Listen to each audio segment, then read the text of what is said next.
Brittney Griner's agent says the WNBA star has celebrated her return to the U.S. with a slam dunk. She hit the court over the weekend at Fort Sam Houston in Texas. That's where she's undergoing medical evaluations. Her rep says it's unclear how long she will remain there or whether she will return to the WNBA. Griner had been in Russian custody for 10 months on drug smuggling charges. She was released last week in exchange for convicted Russian arms dealer Victor Bout.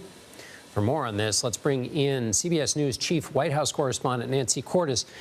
Nancy, the White House is still defending this prisoner swap. Can you help us understand some of the complexities this swap for Victor Bout that have made it so contentious for the White House in the aftermath of the release?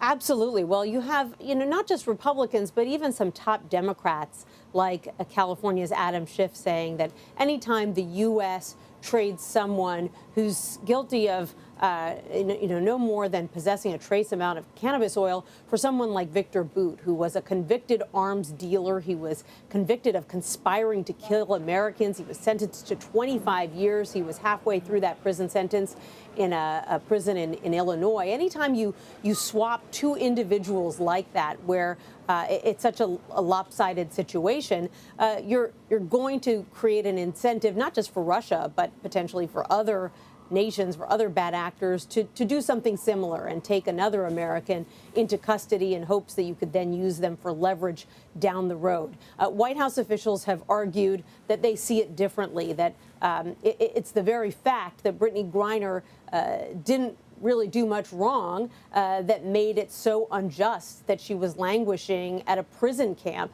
and would have done so for 9.5 years based on her sentence had the U.S. not stepped in and worked to free her. So they say that that is their primary responsibility, and their primary goal is to bring home Americans who belong back here on U.S. soil, who really haven't done anything wrong. But there's no question that there is a perception issue here and potentially a national security issue that the White House is going to have to continue to contend with. I'd like to build on a question that you asked during the press briefing of the White House on Monday. You asked National Security Advisor Jake Sullivan about Paul Whelan, the other American being held in Russia. Let's listen to that exchange, and then I got a question for you on the other side of it. The U.S. doesn't have a prisoner in custody that Russia would be willing to make a trade for. What else could you do? Is there a policy that the U.S. would be willing to change in order to get Russia to accept some kind of a deal? And if the implication is, are we going to take a different approach to Ukraine or something like that, the answer is no, we're not going to take a different approach to Ukraine. We believe that there are plays that we can continue to try to run, things that we have had in motion that we are still working on, that could potentially lead to a positive result here. Nancy, the question you asked is the one essentially Paul Whelan's brother had asked, which was, does the U.S. have anybody that can trade for this? So what do you think Sullivan was getting at when he talked about those other plays that could be run? Well, I think the reality is that the U.S. doesn't have anybody in its custody that Russia is interested in trading in order to send Paul Whelan back. We know through our reporting that that the Russians had offered over the summer to trade him for a Russian assassin who was being held in Germany. But the Germans have no incentive to let that individual go. And so the challenge now for U.S. officials is that, as much as it's a priority for them to bring Paul Whelan home, they don't have any Russians in custody that Russia really wants right now. And so then the question becomes, with the State Department saying today that they're willing to get creative about a swap, what else does the U.S. have, or could it do, that would satisfy the Russians? Is there some kind of policy change that they could impose, some kind of sanction that they could lift? And what you heard there from Jake Sullivan is that, he doesn't want to get into specifics, but he believes there are plays that they could run.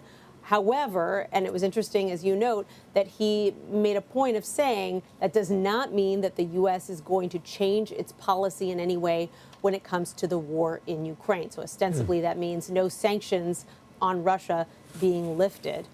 The White House is slated to have its next high-level talks with Russia about Paul Whelan later this week, so we'll see if that bears any fruit. And the most creative administration solutions are probably ones they wouldn't want the public to know anything about. Finally, Nancy, some Biden administration officials spoke with Paul Whelan's family, with his sister, actually, on Monday. Right. What can you tell us? What more can you tell us about that?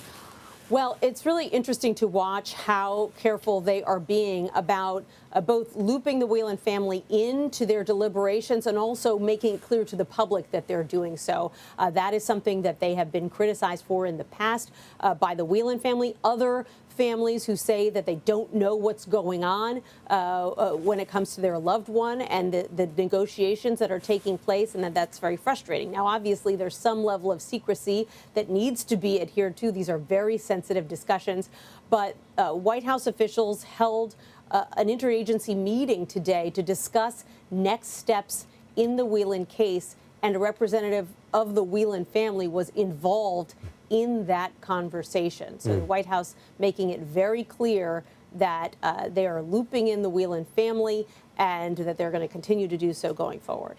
All right, Nancy Cordes at the White House. Thanks so much, Nancy. You're welcome, John.